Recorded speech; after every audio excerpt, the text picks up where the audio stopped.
Então esta é a ideia, ok? Bem, sem mais delongas, vamos iniciar então. Vamos abrir a Bíblia, Gênesis capítulo 4. Gênesis capítulo 4. Nós vamos começar lendo a partir do primeiro verso, e logo em seguida nós vamos então destacar o verso principal. Coabitou o homem com Eva, sua mulher. Esta concebeu e deu à luz a Caim. Então disse: adquiri um varão com o auxílio do Senhor. O verso 1 está dizendo que Eva, ao dar o nome para Caim, Eva estava colocando ali uma esperança de que Caim fosse o prometido, aquele que foi prometido lá no capítulo 3, como o Messias, como o Redentor, como o Salvador.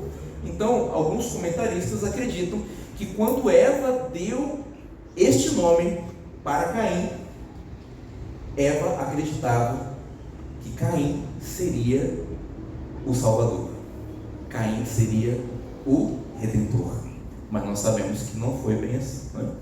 Verso 2: depois deu à luz a Abel, seu irmão. Abel foi pastor de ovelhas e Caim lavrador. Verso 3: aconteceu que no fim de uns tempos trouxe Caim do fruto da terra uma oferta ao Senhor. Verso 4: Abel, por sua vez, trouxe das primícias do seu rebanho e da gordura deste. Agradou-se o Senhor de Abel e de sua oferta. Verso 5: ao passo que a de Caim e da sua oferta não se agradou. Vamos dar uma pausa aqui e logo em seguida continuaremos. Nós temos aqui Caim e Abel. Cada um teve a sua escolha profissional. Um foi lavrador, outro foi pastor de ovelhas.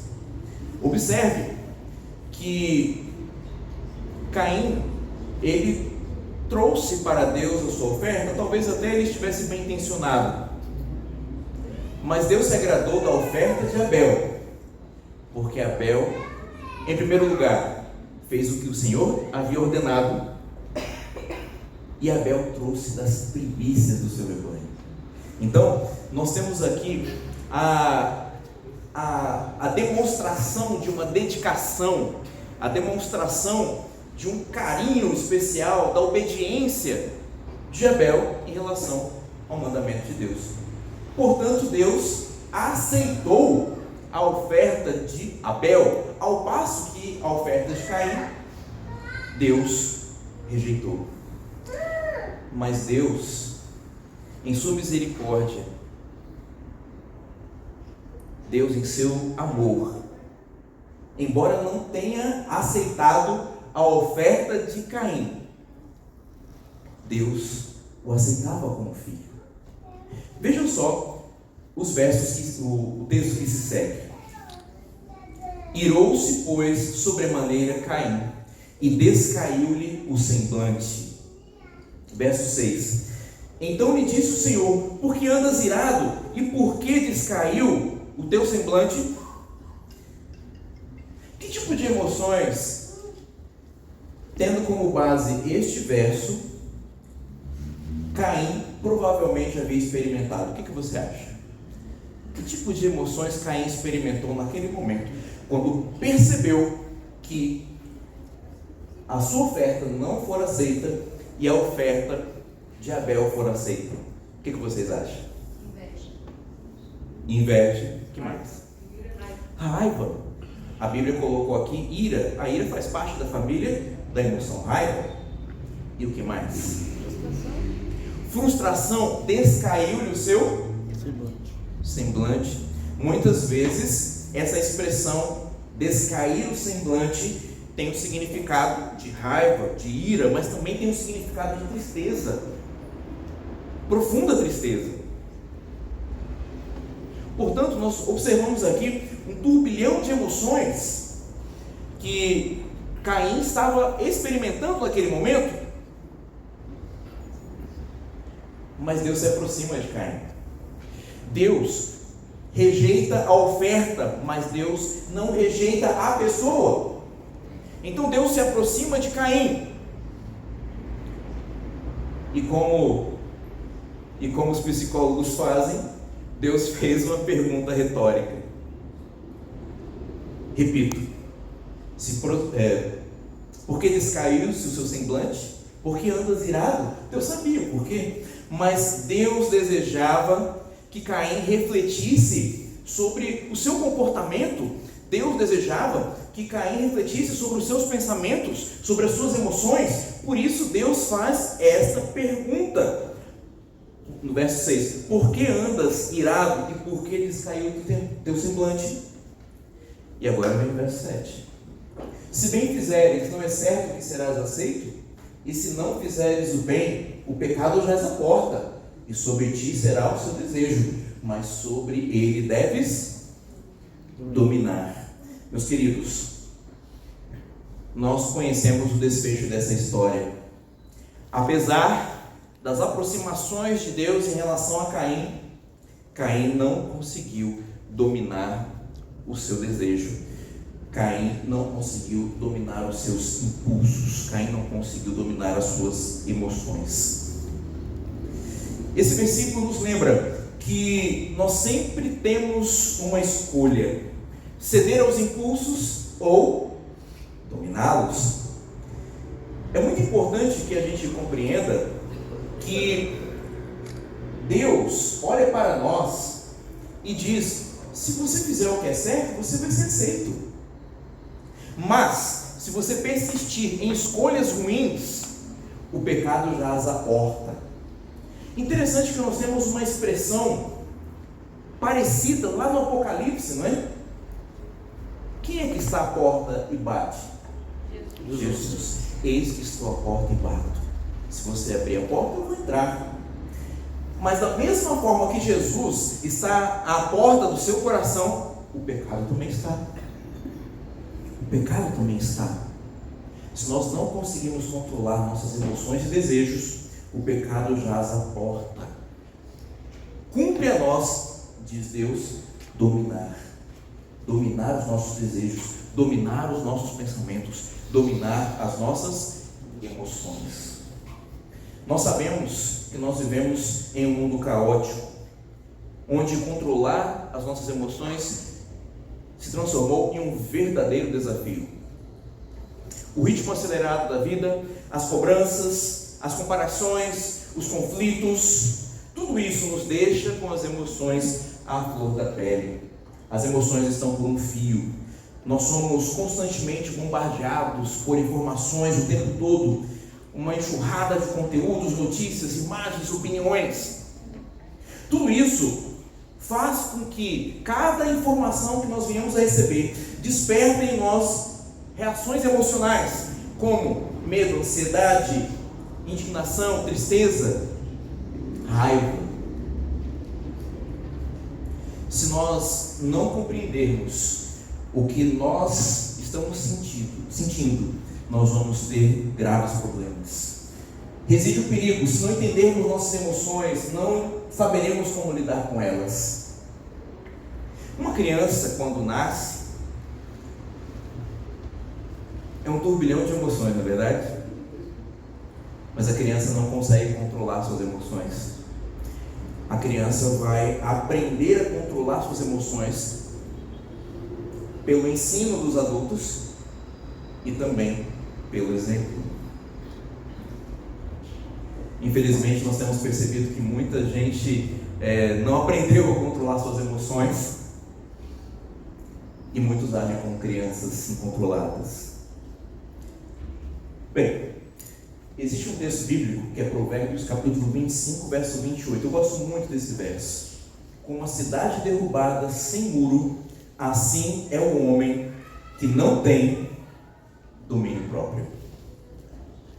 Naquela época, construir muros ao redor das cidades era um fator diferencial de proteção, era um fator diferencial que ia fortalecer as defesas daquela cidade.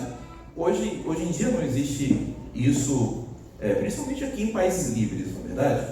Pois bem, mas naquela época era totalmente necessário construir muros, barreiras, para que os inimigos não adentrassem as cidades. E aqui nós temos Salomão, em Provérbios capítulo 25, verso 28, fazendo uma comparação entre a pessoa que não consegue se controlar com uma cidade que tem os muros derribados. A pessoa que não consegue controlar suas emoções, pensamentos e impulsos pode ser comparado com uma cidade que teve os seus muros jogados abaixo. Portanto, mediante essa comparação, nós entendemos que sem autocontrole, sem o autoconhecimento baseado na palavra de Deus, nós ficaremos vulneráveis como uma cidade sem defesa. Dominar nossas emoções não significa sufocar essas emoções, porque todas essas emoções que nós sentimos são necessárias, são importantes, até mesmo o medo, até mesmo a ansiedade. Vou citar um exemplo pessoal. Eu não vou mentir para vocês, eu estava ansioso de estar aqui, conhecê-los, trazer uma palavra tão importante como essa. Nesse caso, a ansiedade para mim foi boa, porque a ansiedade me colocou no meu devido lugar. Olha, você é só um mensageiro. Cuidado com as palavras. Use as palavras para edificar. Amém. Então a ansiedade também me ajudou a me preparar. Portanto, há momentos em que a ansiedade, quando ela te motiva, ela é fundamental. O problema é quando nós não conseguimos gerenciar a ansiedade e o estresse. O problema é quando diante da ansiedade nós travamos. O problema é quando diante da ansiedade nós venhamos a perder a confiança em nós mesmos, mas principalmente em Deus. Esse é o problema. Inclusive, a palavra emoção vem de uma palavra latina que significa ex movere, ou seja, mover para fora. Sem as emoções, nós não nos movimentaríamos, nós não agiríamos. Por exemplo, a emoção raiva que nos ajuda a detectar injustiças. Afinal, foi isso ou não foi isso que Jesus sentiu quando expulsou os mercadores do templo? Jesus, ao olhar para o comércio que estava acontecendo no templo, Jesus irou-se sobremaneira e ali expulsou as pessoas que estavam fazendo comércio na casa de Deus. Jesus percebeu uma injustiça que estava acontecendo ali,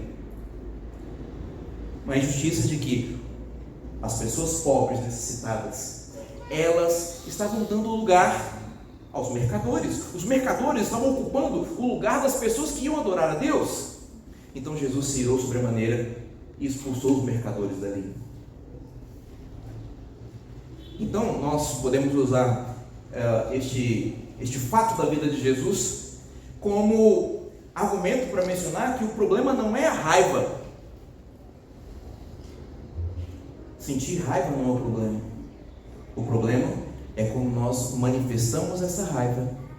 O problema é quando não sabemos controlar essa raiva. O problema é quando não usamos a raiva como edificação para nós mesmos e para o próximo. Então, meus amados, as emoções, elas fazem parte da nossa vida, elas são importantes. Cumpre a nós dominarmos, com a ajuda de Deus, obviamente. Bem, então diante disso, nós vamos falar quatro motivos pelos quais é importante conhecermos sobre esse assunto. O primeiro motivo é praticar o autoconhecimento. O primeiro passo para dominar as nossas emoções, os nossos pensamentos, é nos conhecer. É nós praticarmos o autoconhecimento, saber o que nós sentimos, saber o porquê sentimos, conhecer o nosso padrão de pensamento. Tem muitas pessoas que têm um padrão de pensamento muito catastrófico. Acredita que tudo vai dar errado e vai dar errado sempre, e da pior forma possível. Tem muitas pessoas que têm aquele padrão de pensamento chamado leitura mental. Já ouviram falar desse padrão de pensamento? O leitura mental é aquele padrão de pensamento em que você acredita que sabe o que o outro está pensando. E as suas emoções passam a ser ditadas por esse padrão de pensamento. Por exemplo, você entra na igreja e você observa que as pessoas estão olhando, e aí você pensa, você imagina, você tenta deduzir: nossa, será que eu sou mal vestido? Será que eu não estou agradando? As pessoas estão olhando para mim. Então você vai fazendo uma leitura mental, e essa leitura mental vai fortalecendo em você o medo, a tristeza, a ansiedade, de forma negativa.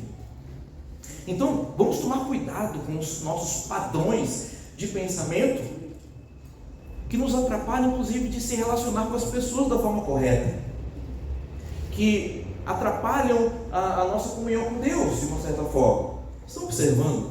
Essa mensagem me impactou. Porque quando eu olho para mim mesmo, eu chego à seguinte conclusão. Imagino que você também chega à mesma conclusão. Tenho muitas fraquezas. Somos pecadores. Precisamos melhorar sempre. Precisamos buscar mais a Deus. Precisamos estudar mais, por exemplo, sobre relacionamentos, sobre educação de filhos. Precisamos buscar aperfeiçoamento. Precisamos estudar a lição da escola sabatina. Precisamos conhecer mais a palavra. Tudo isso é aperfeiçoamento. Então, o que ela está mencionando aqui? Que o reconhecimento das nossas fraquezas e limitações nos torna mais humildes. Além disso, nos torna mais dependentes de Deus. Mas também nos convida à mudança, nos convida a uma transformação, nos convida ao crescimento e nos convida ao equilíbrio. Meus queridos, Romanos 12, verso 3 diz o seguinte: digo a cada um dentre vós que não pense de si mesmo além do que convém. Tem pessoas que olham para si mesmas e dizem: sou bom. Tem pessoas que olham para si mesmas e dizem: não presto, sou pior. Percebam que são dois extremos. Satanás, ele quer nos levar para os extremos. Satanás não quer o equilíbrio. O apóstolo Paulo diz que cada um dentre nós deve pensar exatamente aquilo que nos convém, nada mais, nada menos. Isso significa que, embora tenhamos fraquezas, embora sejamos pecadores, nós somos filhos e filhas de Deus. Amém. A nossa origem não é uma origem pequena. A nossa origem não foi uma origem ao acaso. A nossa origem tem propósito. A nossa origem tem uma direção. Nós viemos das mãos do Criador. E tudo isso nos faz olhar para nós mesmos e percebermos o quão pecadores somos. Mas não deixe que pare por aí, porque o inimigo vai te acusar. O inimigo vai dizer que você não presta. O inimigo vai dizer que você não tem chance, que você é o pior. Ou o inimigo vai dizer que você é o melhor. Ele vai falar para você: olha, você é o melhor de todos. Você alcançou o mestrado, o doutorado, você é o superior. A sua cultura, ela é inatingível. Você é melhor que todos. O inimigo também vai fazer isso. Ou ele vai te levar para um lado, ou ele vai te levar para o outro. mas Deus deseja que o nosso pensamento e as nossas emoções estejam sob controle, estejam sob equilíbrio. Pois bem, continuando, um segundo ponto importante é que nós precisamos praticar o autocontrole. Veja só o que nós lemos aqui em Tiago, capítulo 1, verso 14. Nós lemos assim: cada um, porém, é tentado pelo seu próprio mau desejo, sendo por este arrastado e seduzido. Olha só, meus irmãos, é importante praticarmos o autocontrole. Muitas lutas que enfrentamos vêm de desejos internos mal direcionados. Qual é o problema de sentir um desejo de crescer na vida, de termos uma boa casa, um bom carro, ter posses? Qual é o problema? Não tem problema nenhum nisso. De termos uma boa profissão, uma boa carreira, não há problema nisso. O problema é quando nós mal direcionamos nossos desejos, quando eles estão mal direcionados, e se não houver controle, esses desejos nos arrastam para o erro. Observe aqui, Provérbios 16, verso 32, melhor é o longânimo. Alguém aqui sabe o que é longanimidade? O que seria isso? Essa palavrinha que às vezes é até difícil de pronunciar, né? O que seria ser longânimo? Ser longânimo é ser paciente. Portanto, é melhor ser paciente, é melhor aquele que controla as suas emoções do que o valente, do que aquele que conquista, do que aquele que luta, aquele que bate. Veja só, melhor é o longânimo do que o valente, e é melhor também aquele que governa o seu espírito do que o que toma uma cidade. Então, eu imagino que a sua mente, ao longo de todos esses dias passados, deve ter sido reportada aos conflitos que estão acontecendo ali no Oriente Médio. Ora, melhor do que aqueles soldados invadindo e soltando bombas, melhor do que isso é aquele que consegue controlar a si próprio, aquele que consegue, mediante a provocação, contar até 10, respirar e não revidar, aquele que, diante da tristeza, da angústia, todos nós passaremos por aflições, disse Jesus, mas mesmo em meio às aflições, melhor é este, controlando as suas emoções, buscando auxílio, buscando principalmente o poder de Deus. Jesus disse: tem de bom ânimo, eu venci o mundo. Aquele que busca a esperança do que aquele que toma uma cidade. Veja, a maior conquista que nós podemos ter na vida é o domínio de nós mesmos. Dominar as emoções é mais valioso do que qualquer vitória externa. Autocontrole é sinal de força interior. Aquele que para pensar antes de falar. Aquele que pensa em talvez pronunciar uma ofensa, mas ele se contém e pede ajuda para Deus, para controlar as suas emoções.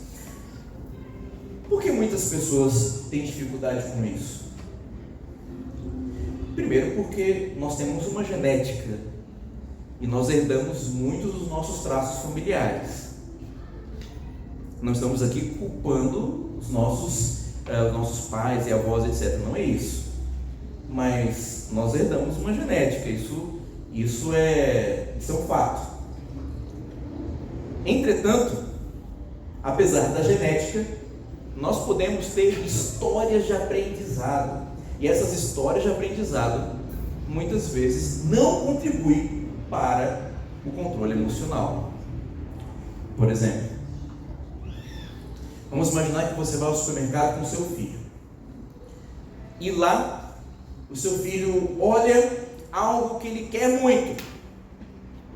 Um biscoito recheado, etc. Faz mal, viu? Cuidado.